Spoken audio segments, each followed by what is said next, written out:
All right. Excellent. Thank you. All right. Welcome to the October 12th meeting of the Downtown Development Authority Main Street Board of Directors. We don't have Meredith with us today, so you're going to take some notes, Jay. Drake's doing it. Thank you, Drake. And so you have roll call. Take care of. All right. In front of you, you have an agenda. Is there any additions to that agenda? If not, I'll entertain a motion to accept the agenda as presented. There's motion and support. Is there further discussion? All those in favor indicate by saying aye. Aye. All those opposed, the same. All right, we'll move forward with the agenda that is in front of us. You also had as part of your packets September 14th, 2022 minutes. Any additions, corrections, or deletions? If none, I'll entertain a motion to accept the minutes. There's motion. And there's support. Is there any further discussion? All those in favor indicate by saying aye. All those opposed, the same. On to our Main Street Director report. Jay. Thank you, Mr. Chairman. Last Monday and Tuesday, I was able to go to Lansing for the Michigan Main Street Directors Conference for the fall conference.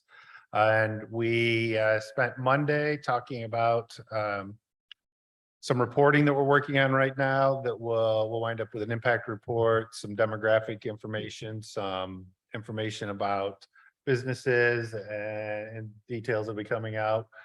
Through the impact report, we'll wind up with about a 4-page document that we'll be able to share with the public to show Main Street's impact, what we're working on and where things are going. We're also getting one-page templates in Canva that we can plug and play that'll allow us to add information and share that with our stakeholders so they can see, when we talk to donors and what plans we're working on and where things are going. The second day was about storytelling, and it was a very good session. Worked with a group called Storyville, and they really work on interviewing stakeholders and businesses and using an app and doing some creative editing with that app to do a story essentially about the business. So I may be trying some of that. It's pretty labor intensive because you're recording it and then you're editing it, and I'm not a journalism major, I'll be very honest with you. Numbers and words don't work. But we'll see how that goes, and I'm getting information, so I'll be able to share it with anyone that would like to try it as well for their organization. So and board member openings, we have one. I believe we'll have another one after today's meeting. So please share the information. I've got it on social media, and I'll continue to support that. But if you have anyone, have them go to the city website, fill out an application that gets forwarded to Michelle and Angie, and then I believe we have to committee per the bylaws to make the decision from there with the mayor. Yeah, so the applications usually come to us with the mayor. We have a interview committee, and then we walk through the interview, and then we make a recommendation to this board. The interview committee does. So there'll be 2 openings right now. So find some people out there that are excited and passionate about our downtown. We need some great additions to our team. I do have one other thing, Mr. Chairman. Yes. One thing that I'm working on right now, and I had a meeting yesterday and it didn't go as well as I thought it would, but it's still good. I'm working on downtown dollars. So similar to Chamber Bucks, I had a meeting with community manager from Consumers Energy yesterday, and unfortunately they're not doing the same matching program this year. So I'm going to continue down the process of doing the downtown dollars, because I feel it's important that we have a vehicle for our businesses to have gift certificates, and it's much easier to buy a gift certificate someone and let them choose one of our businesses downtown instead of a Visa gift card or something along those lines. But I'm also going to look for a donor that would want to help support that, so we could wind up interjecting some cash into our downtown. So if anyone has any ideas of anybody that would be willing to do that, or a lead on who I can talk to, I'd appreciate that. Awesome. Mr. Chair, yes. For those of us who have reached out to individuals and met with them and suggest that they consider the possibility of buying Once I send that on to either you or to Jay, can I or any of us count that someone will get back with them and tell them how to reply? So otherwise, to do a kind of a follow-up, if we're going to the trouble of meeting people, talking to them, educating them, it'd be nice if, and again, it has nothing to do with whether they get the position, but if they could get a follow-up from one of the two of you saying, hey, I heard you might be interested, here's how you reply, thanks, bye. At least that would give them the encouragement to go from thinking about it to actually replying, and it would establish that we have a line of communication between us and the leadership. All right, You want a motion on that, or is that? that's good enough. I think we'll just get an email out to them. Thanks. Give them a copy of the application. The application is still somewhat general. I've asked it, Jay to start working on maybe sort of a more tailored application than the one that you see at City Hall, which is general for all open positions usually that are out there. So, so we're working on that, but I still think doing a lot of social media with it. It's out there. Yeah. Everybody knows there's some openings. So. Done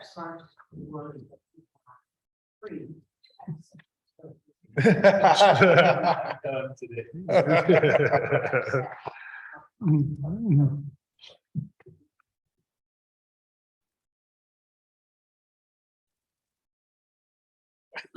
That's good. Can you spell that? All right. Is there any other questions for our director? Jay, thank you. On to Brad, Finance Committee. Finance report, I should say. Yep, I got everybody a copy of the financial reports. I don't have anything significant to report. You guys may notice that we have now spent a chunk of our Artilicious budget because we paid off the bands and everything in the stage. And also, you'll also notice that there's a line item on the second page, I guess it would be here at the bottom, where you're going to see that we have a line item that says supplies events, and we're currently over budget. And what we think that is probably First Friday bands that accidentally got charged to the wrong account. So next meeting, Jay's going to dig into it and make sure that's probably what that is. Because obviously our First Friday budget line item is way too small right now. We haven't spent enough. So he's going to dig in, and then at the next meeting, we may need to make a motion to like transfer balance from one account to another, just so that we're not over budget. Or I don't know, maybe the city can just move those from one to another. Either way, it's not a big issue. And also apparently the delinquent property tax owner at 124 South Winter Street, which was me, has paid his taxes now. So that's showing up in our line item. I got that missing in the mail, so missed it. All right. Any questions? Any questions? There's a motion to approve the financial report. There's support. Any further discussion? Yeah. All those in favor indicate by saying aye. All those opposed, the same. All right, finance report. Thank you, Brad. Greg, is Greg here? He Yep, is he's on here. Hi, Greg. Anything to report from the city? Good morning from Mackinac Island. Well, our big topic that might be of interest to you, a recent topic would be our discussion regarding street closures and parades and parking lot closures that we've had at the last two city commission meetings. It's still, our thinking is still evolving on that. I think the way, and most relevant for you is probably the street closure discussion, by which we mostly mean downtown street closures. There hasn't been, we do have a proposal related to residential streets as well, but that didn't engender much discussion.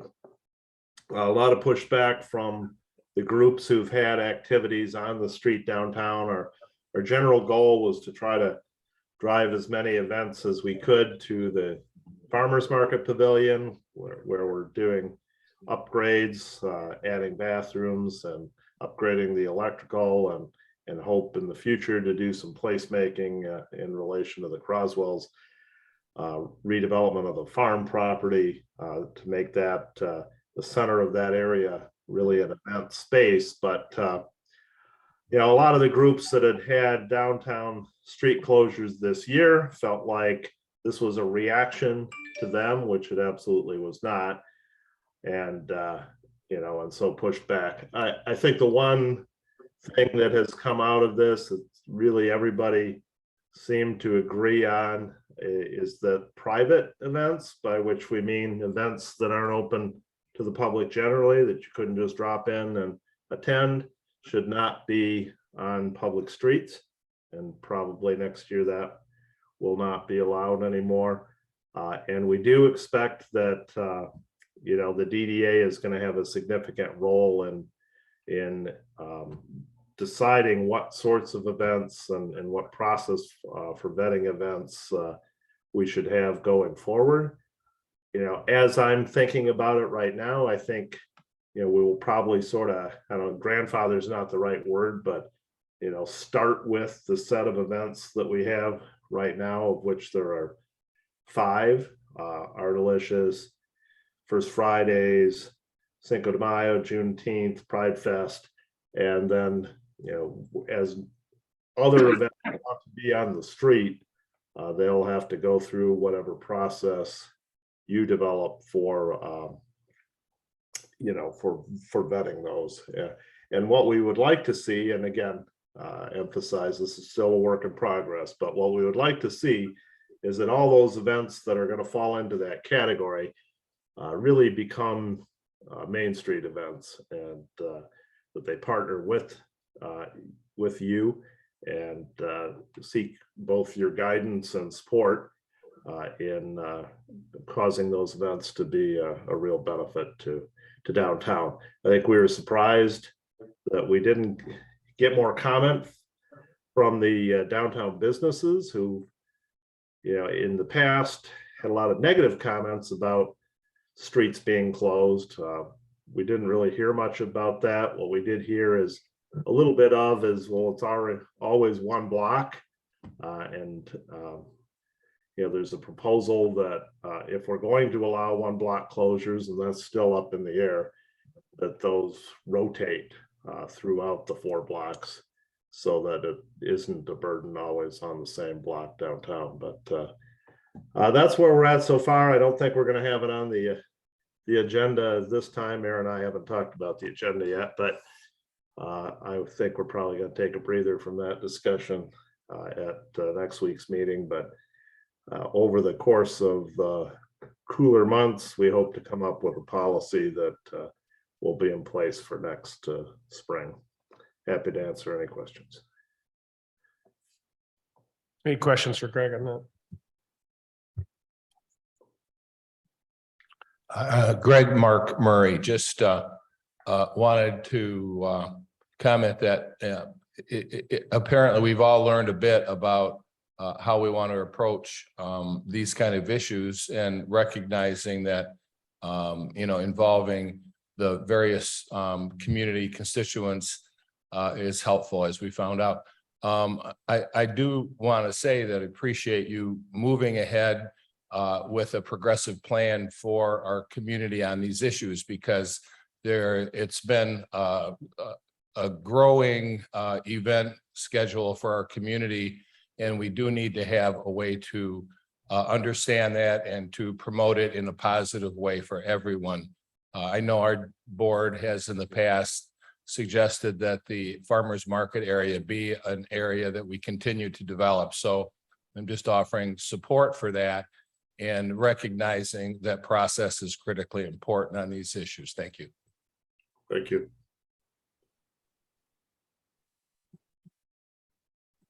Any other questions for Greg or comments? So yeah, you know, as we look forward on this, you know, as we continue to succeed in many of our downtown events, and as they continue to grow and evolve, there's different things that become necessary from a safety standpoint, from a number of different aspects. I continue to applaud the relationship we have with the city commissioners and the city of Adrian.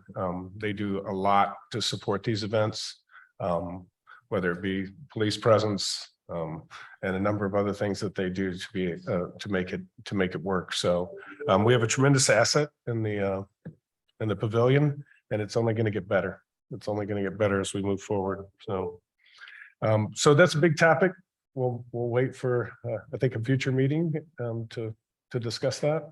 Maybe have a committee that's formed and starts working on that policy in general. So I don't know how many of you have seen the discussion in the pre-meetings, but that's really what it was. It was started up in pre-meetings. And I think that's the normal process we see quite often is let's bring the topic to the pre-meetings and see how the discussion goes. And then it sort of forms policy over time. So we need to be a big part of that.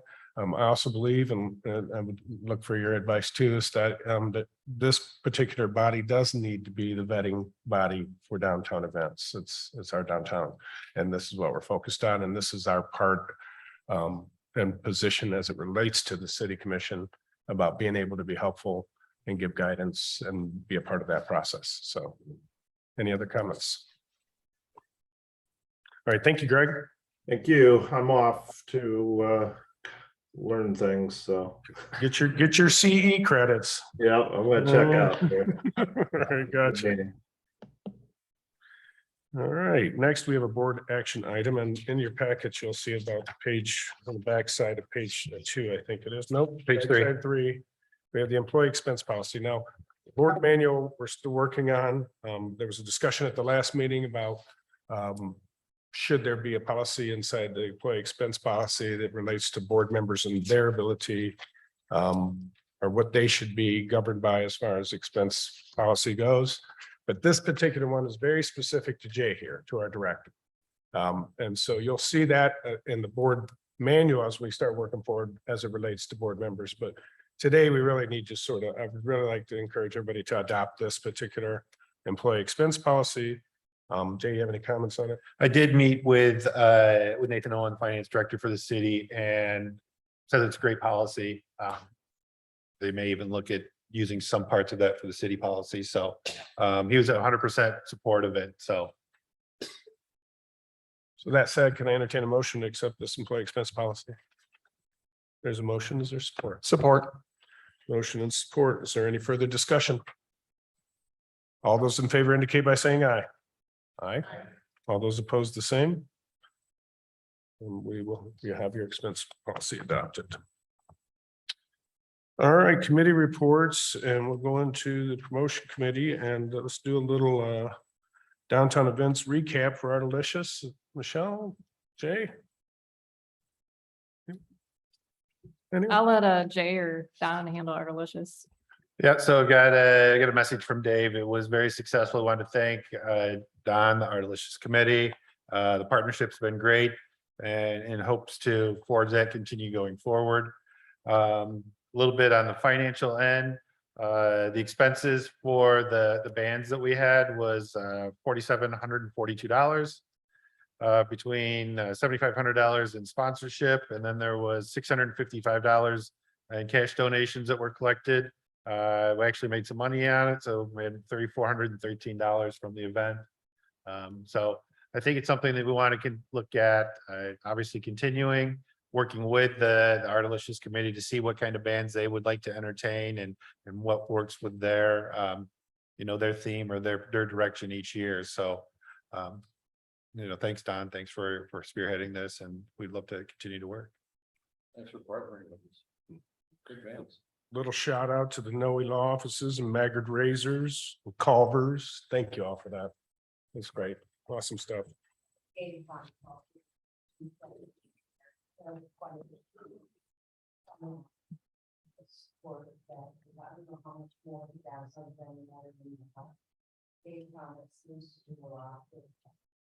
Preparation and a lot of the data and seems to railroad and talk to a lot of people about fundraising to support those projects. Absolutely, David.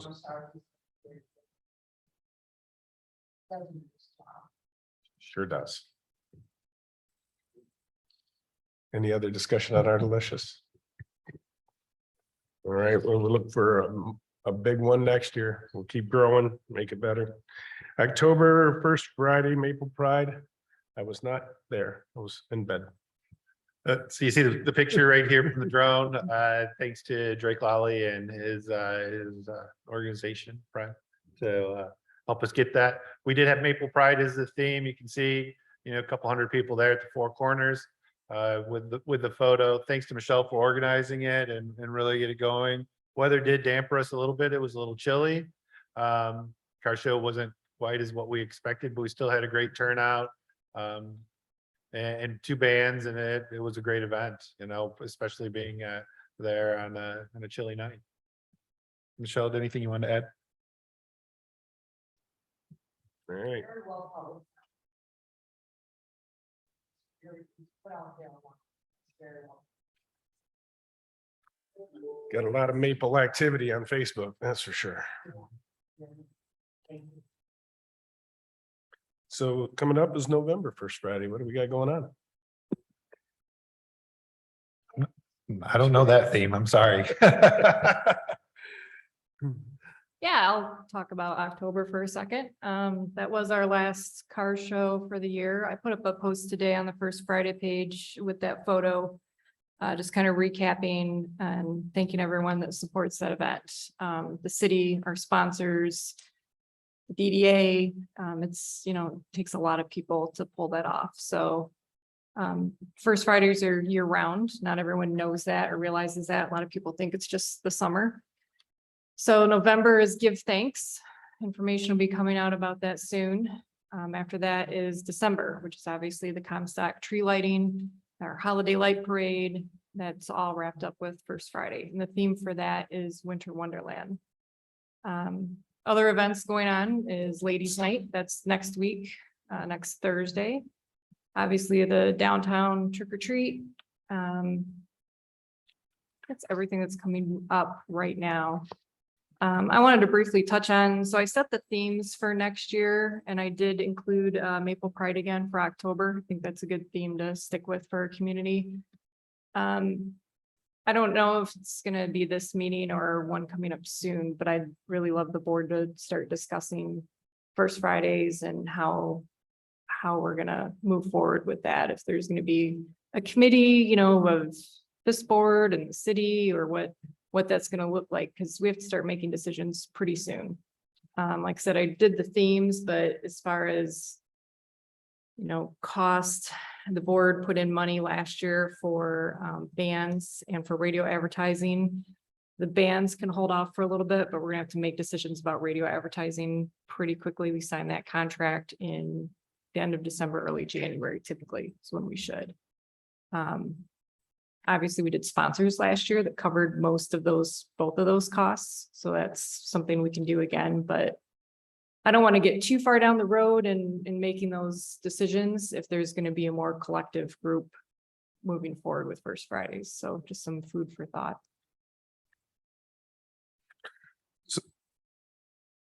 So yeah, we do need to refortify, if you will, the First Friday committee. Up until now, the First Friday committee had been managing the affairs, at least till last year. It was somewhat of a bigger committee. Wasn't from this board, remember? And we brought some of those people. Everybody got to the table and talked more like partnerships. And Michelle's been a big, strong feature to First Fridays and doing a lot of the work. But as you know, this is something that we need to be a big help on. And so I don't know if we can form that committee today, but if you do have an interest in, I think we need to formalize a committee that has people from the city, from the DDA and outside people that have a passion for it. So Michelle, I'll work with you on that. And we'll see what we can organize as it relates to that. And as far as the contract that you have, is that the one with WLAN? And is it similar to what it was last year? Has Kathy provided one? I haven't talked to Kathy yet. I imagine it will be. It might go up a little bit, but I don't think it would be anything too extreme. And do you think we'll have that by next meeting for our I November? can probably get one. Yep. All right, great. Let's have that so we can have it as an action item. All right, and downtown trick or treat, don't underestimate this one. This one's probably gonna be big, the 29th, from 4:30 to 6:30. Lisa and I'll be giving out glow sticks at our office. So we're gonna have some fun with the kids, and tons of candy. I know there's been tons of candy bought if you haven't seen the pictures. Jay's gonna walk up and down the street with a wagon. There's gonna be a few people out there with wagons trying to help and support our local businesses, make sure they have candy for the night. But you know how big this thing gets. It really is. And the city is offering up, and they're doing some cider and The city's partnered with us purchasing candy, and we got a donation of $200 from Meyer, so we're gonna get some cider and we're gonna get some donut holes from Morning Fresh, and they're gonna work with us on that. So I need some volunteers. I'd love to see some DDA members on one of the parklets passing out some candy. So if you'd like to volunteer for that, please let me know. And we need some help passing out donuts and cider as well. So I'll send an email out to everyone and with some options. And if you could help us, we'd really appreciate that. that and family members or anybody who wants to be a part of it.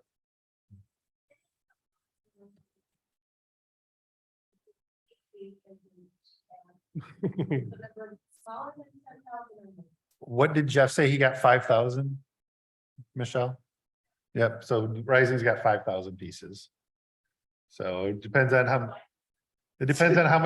much you pass out. If you To give go- you, we partnered with the city together, we collectively purchased $2,000 worth of candy. So, If you go to Sam's Club, I don't know if they still have it, but they had a really good deal. It was like 455 pieces for $20. So if you get online and kind of watch for those every now and then, you can snag them. 25, 500, I don't know, I can't. Well, and it's hard to say because if it rains, that's gonna obviously change everything. So we overbought and we'll see what happens, but to give you an idea of the crowd, Michelle's posted a video on the downtown page, and if you look at that, I mean, there's lines. So, It's just Longing Street. It's all four. All four blocks. All 4 blocks. Yep. Yeah, and you can't.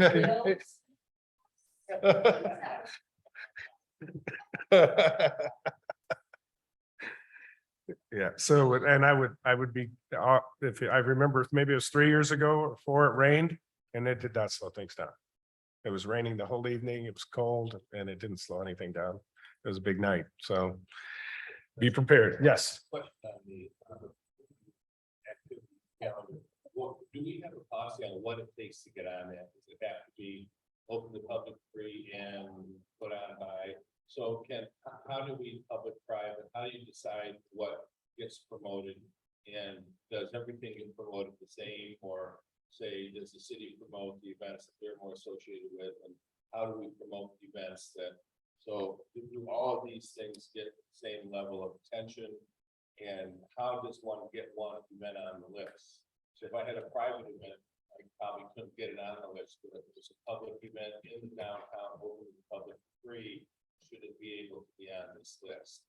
I'm just wondering how do we decide that now, so we don't get into a mess later when somebody says that they want something on there. And don't know if it should. So when Greg was saying, that he wants us to start promoting those, working with those event organizers.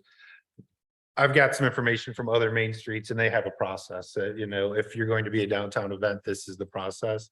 But when it comes to city events, obviously the city promotes their events, and then it's up to us to promote any event that we're organizing or partnering with. So we have to come up with that. We, being the board, has to come up with that process of what it looks like and how it gets done. So, from my perspective, to make a recommendation today would be, very short-sighted. We need to get collective information on how to do that. I can definitely provide some recommendations and what other Main Street organizations do, but. Well, the one I'm thinking of right now is Lenawee Now is partnering with the Armory and Launch Lenawee on a pitch competition next Thursday.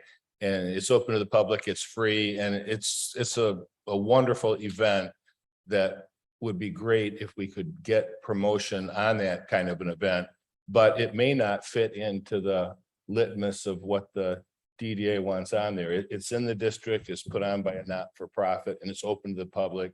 And it's kind of a significant event in our community. So that seems like it would be on the list of what might go through get on our list here, but other events might not. So I think it'd be good to, at some point, get that clear so that we could submit. Who do we submit to? How many weeks in advance or what have you that it'll get published? Thank you. Yeah, we definitely, there's some work to do. You went right for the core of it there, by the way, Mark. So, that's what we got to figure out. We do. All right. We also have, I usually don't do this until public comment, but since we have the Jim Behrman with us today, we're going to go ahead and talk about the Comstock tree lighting. Do you have something you'd like to say on that? Sure. Thank you, Jim Berryman, 676 Stonecrest, if you need that. Are we on the clock for 3 minutes? Well, yeah. All right, so we're gonna do this real quick. We'll do this real quick. 2.5. Okay, Croswell. I get 30 seconds at it. Okay, this year we started out, again, this is a great city event, and Mr. Chair, as you said, this DDA and Main Street in the city should all be combined. And so that's something I want to get to real quickly. But this year we started out with 450 trees. It's the largest number of trees, decorated trees that we've ever had. They went on sale September 21st. And we sold over 200 within the first 3 days. As of this morning, there are 4 trees left. So it's just become a tremendous event. And there's a lot of new people that have purchased trees this year. And so I'm very pleased with it. When I had that idea, the concept was that we could have a community event where anyone and everyone could be a part of it. When you walk through the park and you read the signs, and I've always said, every tree has a story, and it really does. And you can walk through the park and that represents every segment of who we are. So thank you all for that. This year we have some new additions. The city of Adrian purchased another new level for the tree. So it's going up another 3 feet. This level itself is over 2 tons. So the tree now is over 4 tons of sitting there on the corner, and it's going to look beautiful. So thank DPW, parks departments, because couldn't happen without them. Rotary has I've asked Rotary, and Rotary is the major sponsor, but there's been some other individuals that have stepped up and helped purchase what we call a walkthrough ornament, which looks fantastic. And it's meant to have selfies. And so you stand underneath this. It's 14.5 feet tall. And in the background will be the park, the river, and all the trees. So I want to thank Rotary. That's going to be a very, very nice addition to the park. And we have another where we had they call them gobos, the slides that were on the side of the building on Winter Street. Because of a trial run last night, we're working with Huntington Bank that one goes on the side of Huntington Bank, which you'll be able to see from Mackenzie Street. It is fantastic. And so I would like to ask Main Street DDA, the slides are anywhere from $150 to $175 for a full color slide. And so if we're able to go forward with Huntington, there would be, thanks to the Armory, the projector would be at the Armory.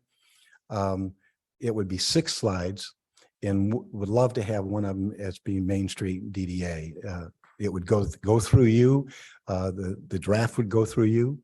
So nothing would be done until you sign off on it. I would like technical help. Last time we did it, Michael Neal put them together, and we sent them out to the company. And then they produce the slide. So if there's help available, or do I need to call Mike, we can put those 6 slides together and accomplish that and put that up by the 1st of November. So all that said, I was told that I'm getting old. And a lot of this. Not us. Huh? You're not getting old, Father Christmas. You're not getting old. I'm not getting, well, they said that, I think they were referring to the mind was going, it's all up here. And they said, someone needs to know if something happens to you, and when it happens. And that's when I was curious when it was going to happen. That was the exact.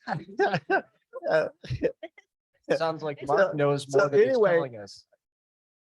After this event is over this year, we'd love to sit down with the city and DDA Main Street and put things on paper of how this all comes together. Because again, it truly is a community event, but there are a lot of moving parts. You know, all three colleges participate, students participate, the city, there's just a lot there. And so we need to work together. So when you do your committee, include Comstock Christmas Riverwalk. Yep. Okay, and so with that, thank you for all the time. Let me know if we can move forward with the slides, and look forward to, you have a lot of excitement out in the public that's looking forward to this. So first Friday in December is very special. Yes. No, year after year. The first four that we got are still going on that projector. This one would be 6 new ones. They do need to be, and you know, one thing we can look at as DDA, if we're able to do that, say with Huntington, I mean, all we're doing is using their building. Great advertising for First Friday, Croswell, different events that you have downtown. You really kind of have to limit it to the fall and spring when it gets dark early. Otherwise, it's only people seeing it after 10 o'clock at night. Is the cost in the production of the gobo itself? Yes, Got it. we have to send them the art ready work, and then they'll produce the gobo. And then they install it in the projector and then send the projector to us. Jim, we can do the artwork at the city. Can you? Oh, okay. And we'll do that. We'll take it. Thank you so much for everything you do. Thank you for your contributions. Thanks to the Armory for being a part of this with Huntington and all the other things and making them happen. But it's a fun project. I still feel like I'm going to be around for a little while. So, but would love to pass this along so we continue to make this a great community tradition. Thank you. And thank you, Mr. Chair. I appreciate it. Thank you. And that was Mark Murray that said all that, none of us.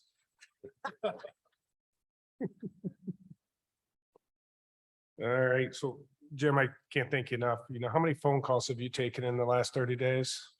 But hundreds and hundreds and hundreds? About 350 out of the 450. Wow. It's all makes it worthwhile. Well, it just brings to the point that, you know, when we became Main Street, we talked about being a hands-on board and the type of work we're going to do. And as you keep hearing here, you know, there's a lot of responsibility in First Friday. There's a lot of responsibility in this Comstock Riverwalk. There's a lot of things that are being done and that need to be absorbed by us and all of our team. So thank you again, Jim. Appreciate it.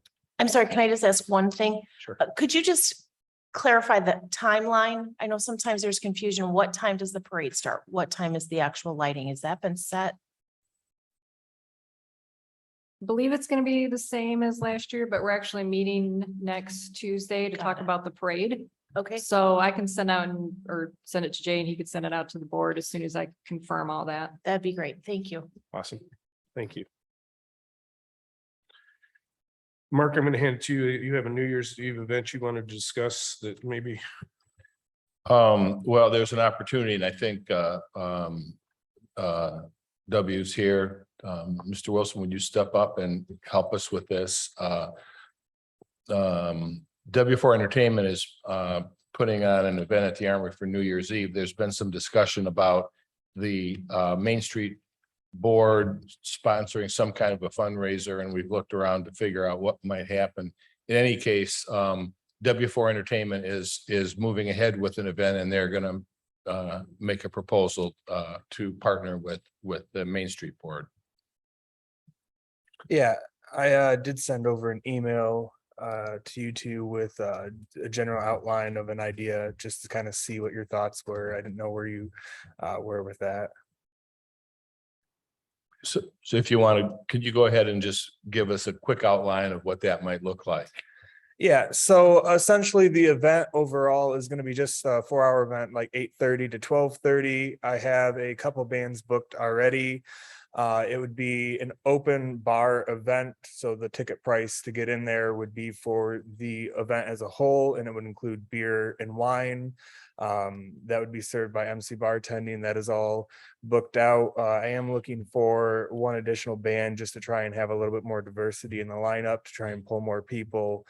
But overall, I'm looking to set a budget of $6,000 for the event, and essentially anything kind of above and beyond that, how it would work out based off of your interests, to kind of split that, the profit 50-50 between my company and the DDA, for a little bit of help along with advertising, maybe securing some sponsors, things like that. But everything would be handled by my company, all the staffing and things like that. Maybe just a couple extra volunteers the night of would. What would the evening look like? The evening would be just a lineup of bands. It'd be music, party, fun, have a countdown and toast at midnight. So would the bands all be there at the same time, or they change during the evening and go home? The bands would just. Yep, so it would be a lineup. We would have, first band, then myself as a DJ, kind of as bands are transitioning in between. Second band, transition with me. Third band, New Year's Eve, finish out with a little bit of music from me, and now go hit the downtown bars that are still open. In the past, the Rotary Club ran one of the New Year's Eve events at Siena Heights for quite a few years, and we were able to make several thousands of dollars. You need a few sponsors and enough people to pay the ticket price. Do you have a ticket price figured out on that? The ticket price I'm hoping to hit, and it looks like I should be able to, is $55, and that would be hoping to secure a little bit in sponsorships, and then having at least a minimum of 100-person turnout. So they basically, for $55, you get in and you get drinks and entertainment. So there's no money out of your pocket over that for the participants. Yeah. And what you're proposing that I'm hearing is the first 6,000 covers expenses and the rest of it gets split 50-50 after that.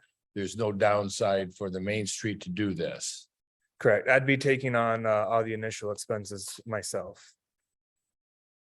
You'd serve some light colored appetizers. Yeah, there would be like chips, kind of your general spread, charcuterie board kind of. Ideas board discussion. Jay or Dusty, do you know or understand the potential liability for the DDA board? If somebody leaves there and has an accident, if we are a sponsor, just because of the open bar is a little concerning to me. Well, Jay and I had the same sort of discussion. The thought being is that it is purely, it's not a dinner. It's not there's no other activities. It's purely a party, right? Just a party.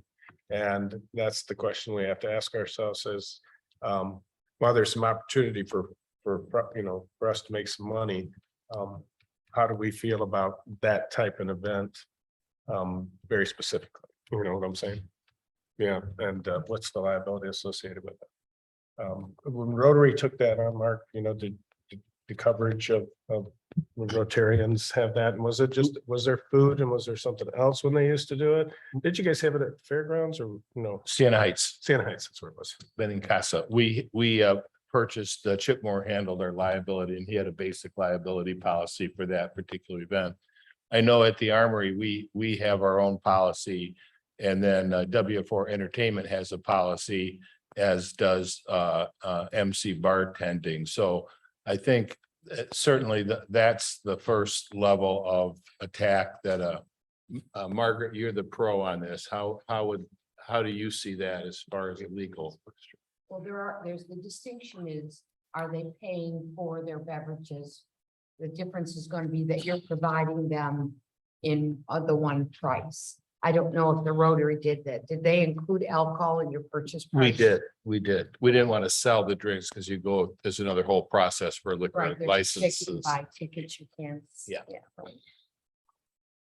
And I imagine that the liability that Chipmore purchased or that your umbrella policies will define at what level the alcohol is when it's included.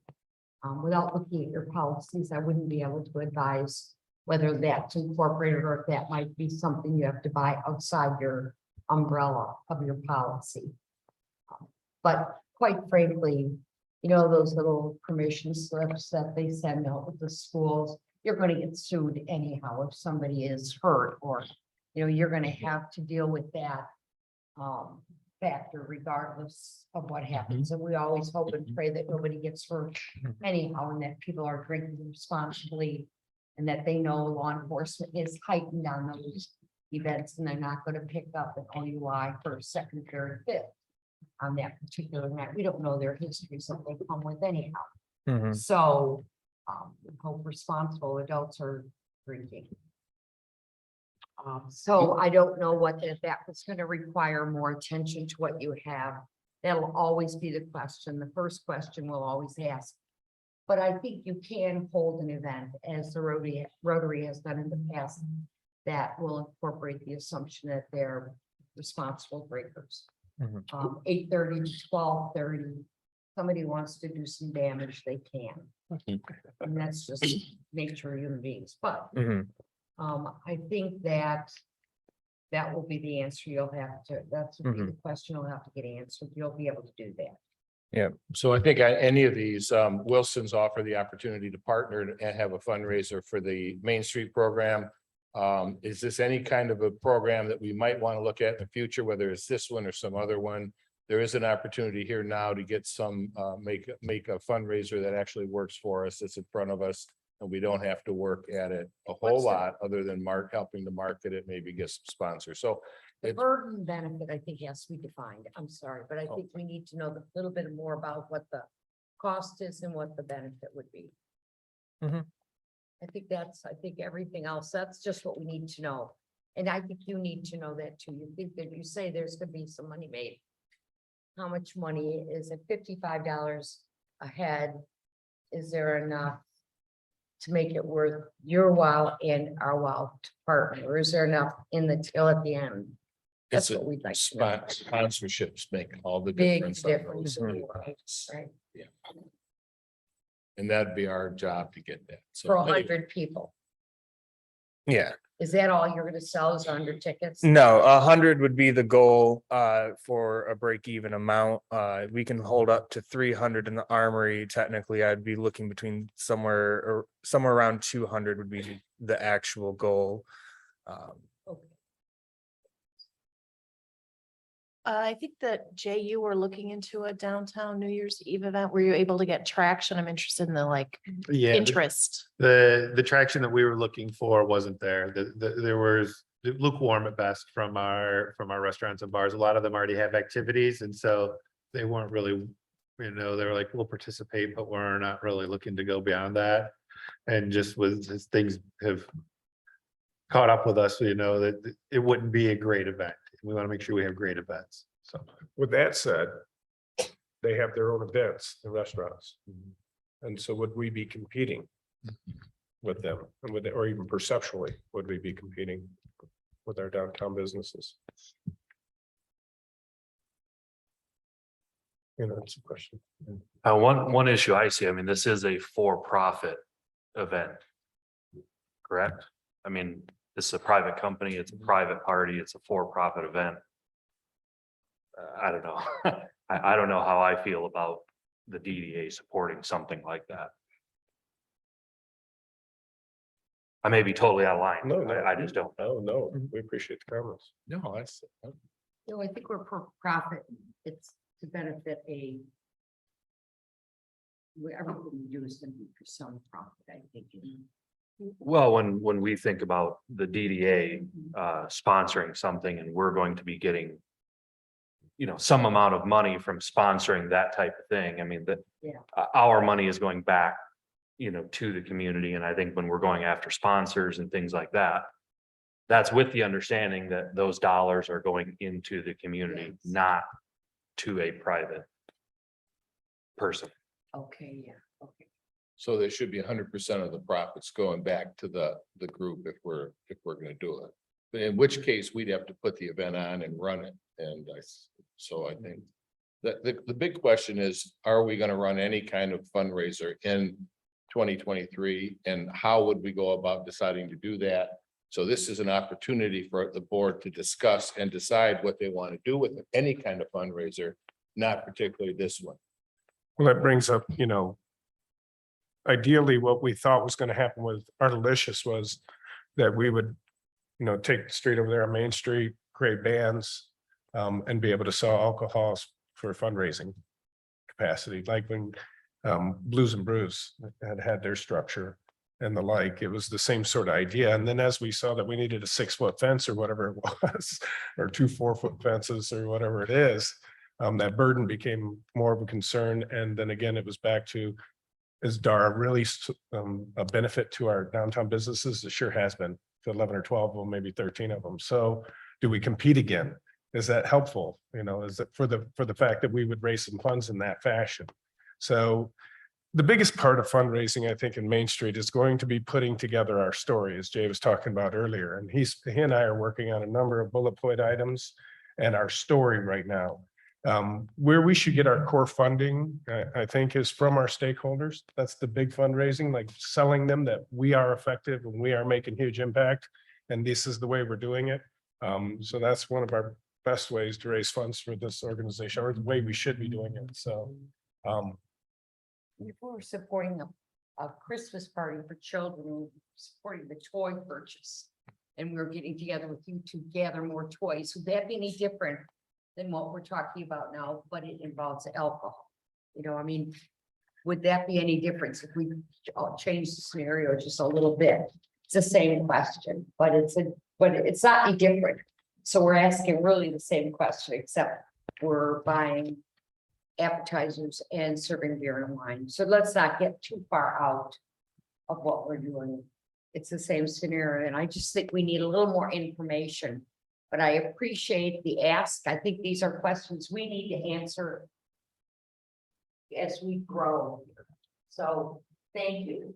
I think we need to know what we're talking about. I'd like to see us table and go on the agenda next month. I don't know if it's going to happen this year because it's only once a month, but I think that we need to answer the questions. All right, does that make sense?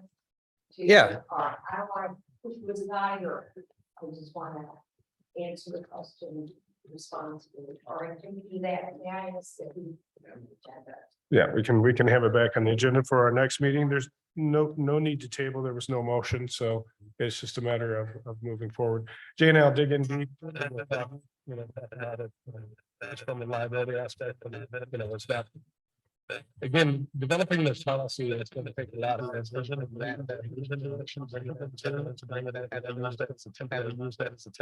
the bigger mistake.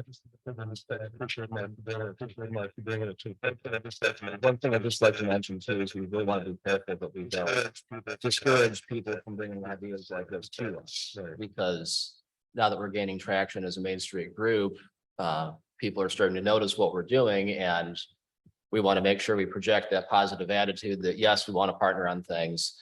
And what makes it easy for us to do that is having those policies in place, like you mentioned, and also having that organization committee in place that can develop the overall fundraising strategy and volunteer recruitment strategy and all that. So we're basically treating everybody equally when they come to us with an event, and we have the decisions made in advance.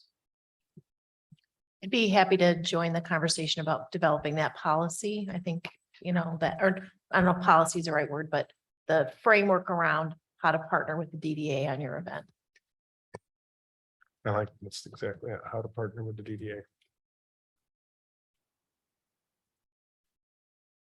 All right, Jerry, we'll have you there. That's sort of organizational committee. Is that what you're saying, Drake, is where that falls under Main Street? Was it, you think, Jay? For fundraising, yes. Yes. Yeah. The event specifically, if it's something. The event specifically, if it's something that we are involved with the management of or the promotion of, that would be equally split between promotion and organization at that point. Got it. That just brings me to a point. Jay sending me an email like, we got to address these committees, and we do. And one of the weaknesses that Pat has been building up our story and the like is really having strong committee work. At this point, we've got, the easiest one, the one that organizes the quickest is promotion because it's part of everything, and so that has its own strength to it.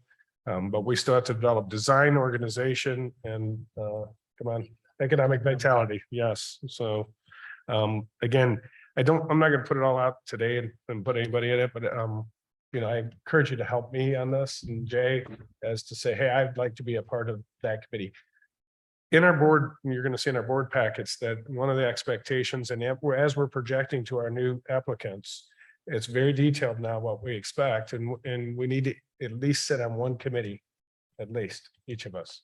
And so you'll get some emails from us between now and next meeting, but I'd like to solidify those by November. Okay. Definitely, it'd be really nice if we could get all the prospects, the new people who are interested in Main Street, be on a committee first. Well, it's a great idea. Thank you. All right, that was organization fundraising. As I mentioned, we're continuing to build our sort of pitch. And so I keep saying I'm going to call the fundraising committee together, and that's usually been Jerry, me, Jay, and a few others that have come to the table. And so my hope is that, again, we'll have that meeting before next meeting so that we can talk about our stakeholders. All right, town and gown. There's a meeting on tomorrow. City Hall. Please welcome. Town and gown tomorrow, 4 o'clock, City Hall. Thursday. I have the 13th. That's right. Tomorrow's the 13th. Tomorrow's the 13th. Wrong date. Got it. Important committee. That's that one. I would love to see that event twice or 3 times the size of what it was, and it was already good, but I'd love to see it get a lot bigger. Economic vitality, buildings and property, still working on Maestro and inputting details into our program. Yep, still working on that. It's a daily event. And then there's some great news coming, Jay. Street lamps. I have a meeting tomorrow morning, and it looks like next week they're gonna start installing street lamps and bollards downtown. So once I get the details from the plan tomorrow, I'll be sharing it with all the downtown businesses, because there'll be some parking and potentially partial street closures throughout the next few weeks. So I'll be sharing those. I'll be sure to include all of you on the email as well. There's how many digital display banners are there? There's 6, Michelle. There's 2 at the 4 corners, and I believe 1 at each entrance.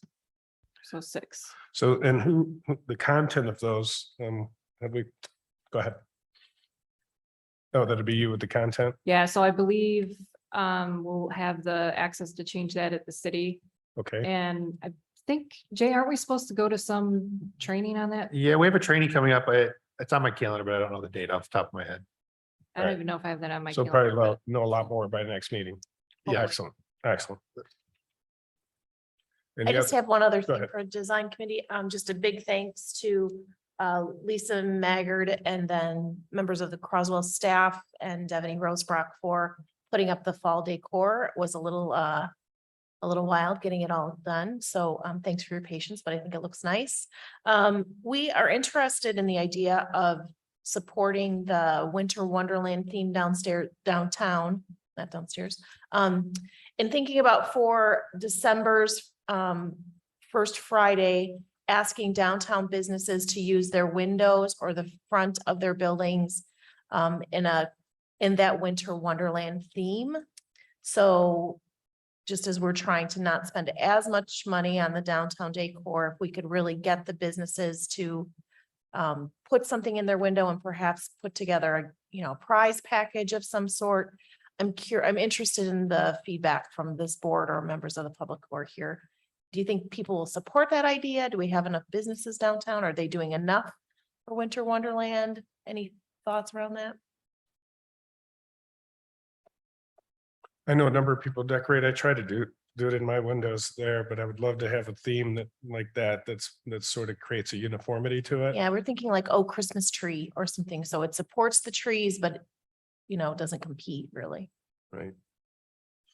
Any comments on that? Any questions or support?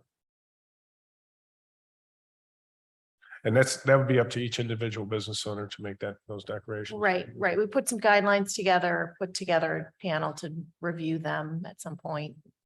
Is the idea. Some are very creative and some are very. Just. Some wonderful things. But there are those that are not. Yeah. So, some kids didn't take that. 101 class. Yeah. Yeah, I think it's a really good idea. I'm just trying to think what, I remember when we said that wonderful design committee as part of the downtown development. That was just so wonderful. They would go around and offer their services to the layman idol of mine. They were just wonderful. Is that So the- I don't know, I mean, it might work. And I'm trying to think, you would probably have a better idea of how many would participate. And I don't. Back beyond the poinsettia. Mhm. Right. Well, I don't see any harm in promoting that and getting out the information and the details to all the business owners and make a try, make a go of it. Is there any issue with using a small portion of the Adrian for the season's budget to, But the schools. We've done that before, right, for parades and things of that nature, we've asked the schools to come in and help decorate. You know anybody at the schools? I might have a connection. All right. I'm just thinking out loud, I mean, for those that are not. real creative, yeah, to provide some support? They could maybe even fundraise for the school, I mean, have a team or something,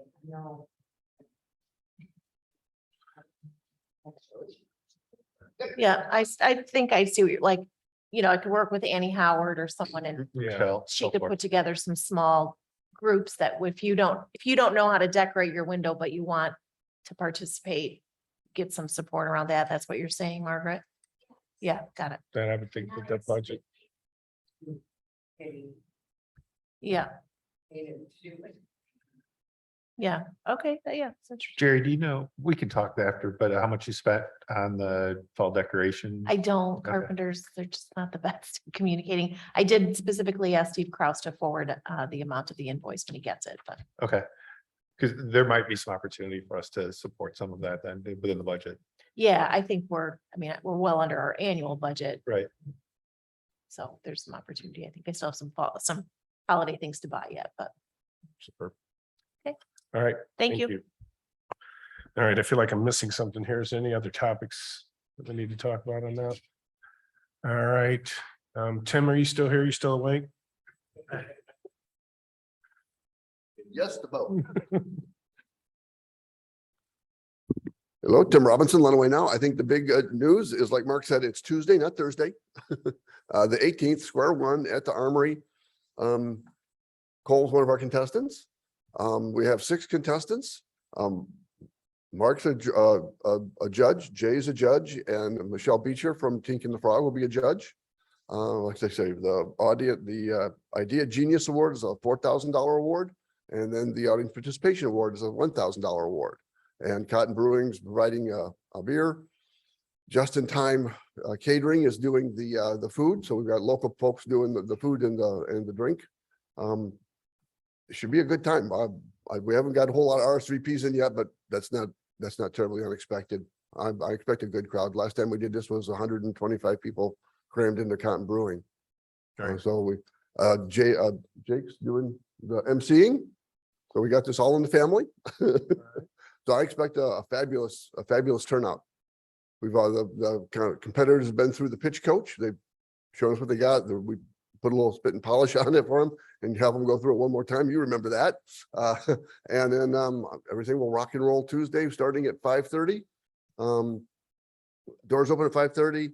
Competition starts at 6. Every competitor gets 5 minutes to pitch and then 5 minutes for questions from the judges. So basically 10 minutes. So in an hour of competition, the judges will go in their corner and deliberate, come back and we'll announce the awards and maybe some more libation and then go home. All right. Yeah. Well, the audit, we call it the audience participation award, and we do the applause meter. You know, whoever gets the most noise made for them wins the audience participation award. Hint, hint, hint, hint, hint. Bring your friends. All right. I like for economic development wise, there's just a ton going on. You've seen all the news about electric vehicles. We're getting a boatload of RFPs for that. We landed one, Dejin in the industrial park here. They're a supplier to battery makers. A lot of the battery companies have been sending out RFPs, but they want 500 acres and 3 million gallons of water a day. That's a tough place to go. But the suppliers are coming on strong too. Our entrepreneurial activity it hasn't diminished one little bit, even through COVID.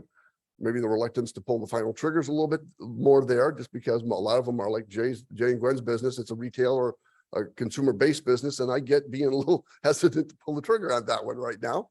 But we've got probably 12, 13 entrepreneurial projects in the hopper with Gary and the BAT team. And then again, the RFPs are coming in. We're getting several a week, and we're sending out to the communities. We got one pitch. Our friends in Tecumseh are doing one right now. That would, if they land, it'll be a really nice addition to the Tecumseh Tech Park. Happy to answer any questions. Any questions for Tim? Thank you. All right. Thank you, Tim. Thank you. Couple of quick items. Near and dear to my heart, the Tecumseh Kiwanis Trail connection the base is down. We're into the final, we'll get an update meeting this morning. We're expecting it to be paid by the first or second week of November. What does it matter to this board? That connects our two downtowns. And when we start thinking of events next year, I'd like you guys to think in your minds, what could we do to celebrate with each other? It connects 4 municipalities together as well. And really it was the catalyst to get the Kiwanis Regional Trail Authority formed. So any sport, be there, cheer. We're going to have a big event in November, kicking it all off. So it's going to be fun. Also, you probably heard that, and if you haven't, we have been fortunate to have an earmark of a large sum set aside for the Riverfront Project. It is now at a number of $15 million, and it'll be supporting not only the Riverfront Project, but downtown housing opportunities as well. So there'll be more detail on that to come. You've seen the presentation. There's more presentation to come, and I'll be sharing that with everyone. And also I'm meeting with a reporter next week. So you'll see a lot of that in the press coming forward, and we're the body that'll be sort of spearheading that. Okay. Public comment.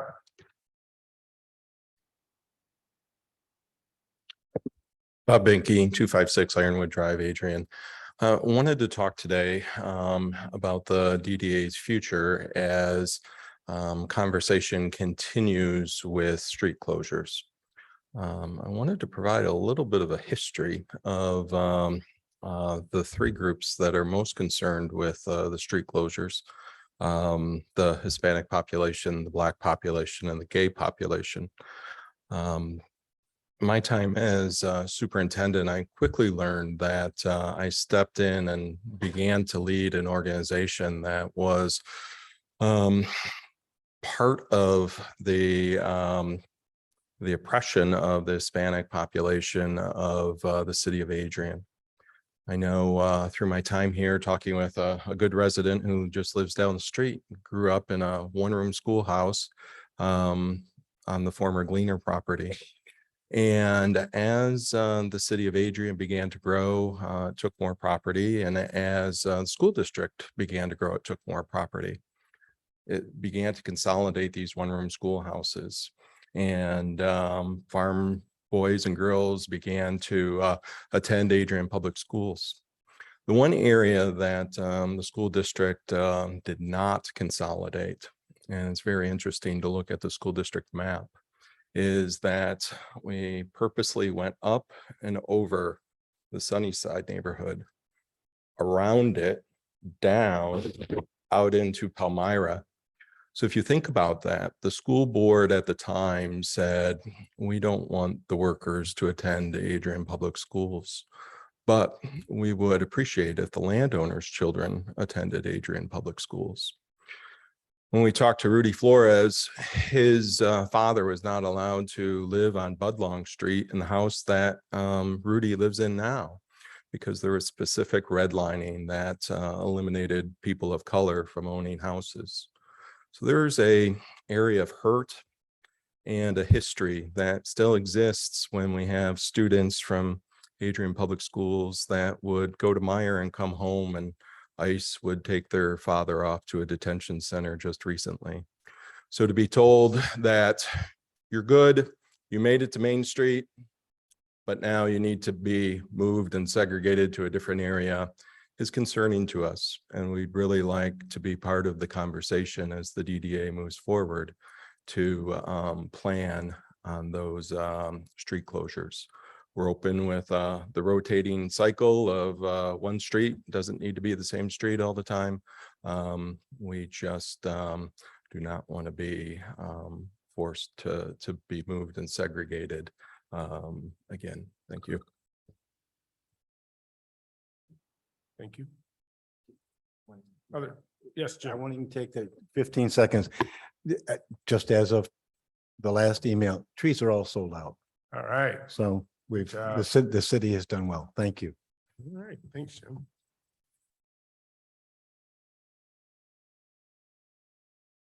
Gordon Gauss, 432 State Street here in the city. I haven't yawned yet today, Dusty, so I'll be happy about that. I want to talk a little bit about the Dara District. If memory serves me correctly, when it was first formed and the cups went out to the restaurants and the bars, one of the requirements were for the bars to identify themselves on the cup with a sticker or whatever. If I remember correctly, unless that legal requirement has been rescinded, you need to get more diligent about making sure the bars are still doing it. I've seen a number of people rocking around with cups, dropping the cups on tables like my campaign table that aren't containing any identification information. I'd hate to see the Dara shut down by the state because we're not complying with the requirement. So I just urge you to work with your business owners who have bars and restaurants to make sure that that starts happening again. Thank you. Thank you. I have a quick public comment. I just forgot to mention earlier about the Comstock Riverwalk last year. The DDA did like hot chocolate, I think, or something like that. So, and I think last year you just gave it away, but I didn't know if the DDA wanted to do that again, if you wanted to do it as a potential fundraiser, but I just wanted to kind of bring that up for you guys to discuss while we're talking about Comstock. I think the board funded it. I know the city provided some cups that we had. If I remember correctly, we allocated Culvers. $500. We allocated $500 and that hot chocolate lasted an hour. An hour. I mean, it was gone. And Dave did it, yep. You remember, Brad?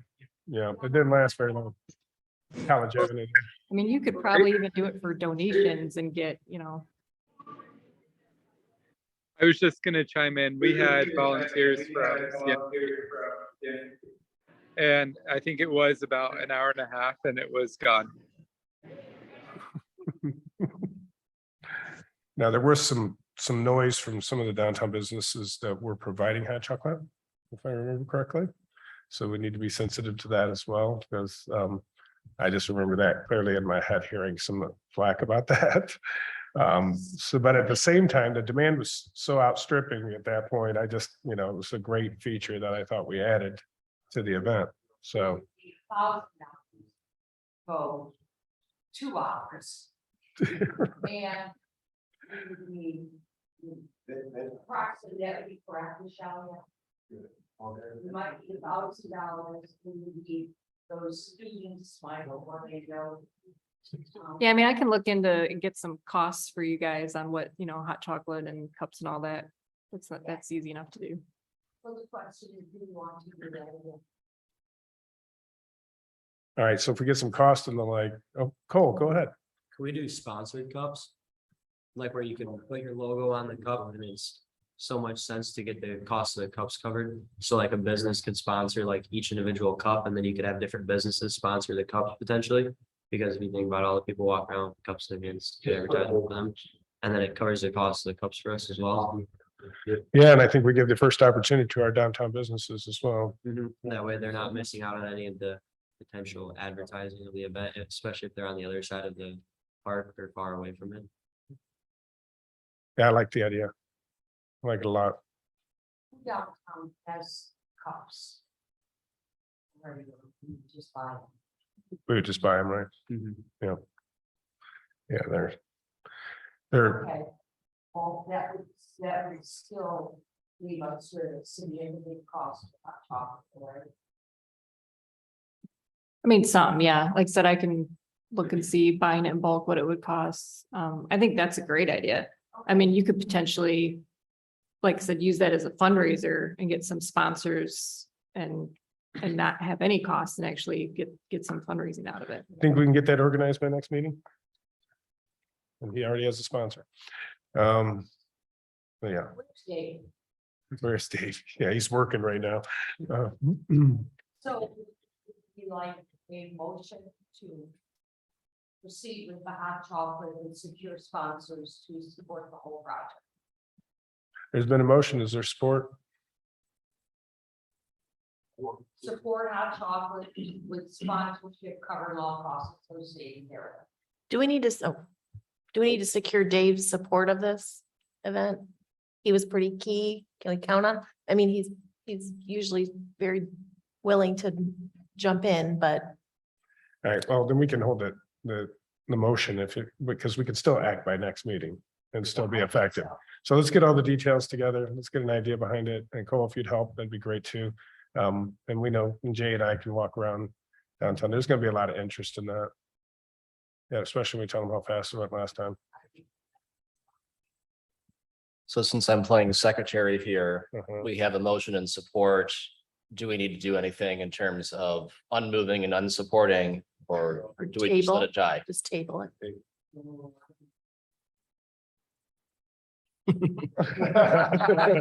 We'll just withdraw the motions. All right, This is- I'll just make a note that we'll be discussing that at the next meeting. Thank you. Any other public comment? I have no other comments to make as the chair and their board member comments. Mr. Chair, first of all, I just want to say thank you for my opportunity to be on the board. Secondly, I just wanted to speak to what Bob Banky brought up. And the problems that were created by, us moving ahead with what we thought, and we being the leadership of the city, on developing a new plan for how to do these events. What's clear to me is that, I happen to be a white male, educated, pretty traditional kind of guy. And I see a lot of people on our group in the city that are that way too. So, my perspective on dealing with any of these issues comes from that part that is thinking of from a perspective of a person who's been privileged all the way through in the world. And I've never been a second-class citizen, and as the ones that Bob has described. And so I just, it's really important for me to be aware that that there are a lot of opinions, a lot of stories, a lot of perspectives out there. And we absolutely have to go slowly. We have to listen. We have to invite in all of the people in the community. This is not about us deciding what to do. It's about us being servants of a broad, diverse group of people in our community. And when we step over that, we do it at our own risk. And I thank Bob and the others who are stepping up and saying, hey, folks, we're all not the same. We're all different. And we need to incorporate those differences in the way that we approach projects and be sure that we're reaching out and that everybody is included in the process of discernment. And in this case, it wasn't, and it was a mistake, but it comes from my inability to see the world clearly and to reach out and to get those other perspectives in. So let's all learn from this. And I'll say I'm the biggest violator, and I try hard to pay attention to this in my life. And I still make the mistake because I am a male, white, privileged, educated person. And that's not who the community is. The community is a wide, diverse group of people with many different kinds of interests. And we owe it as leaders to be paying attention to that. And in this case, we failed to do so. So Bob, on behalf of all those who were hurt by the process, I'd like to apologize. Thank you, Mark. That was beautiful.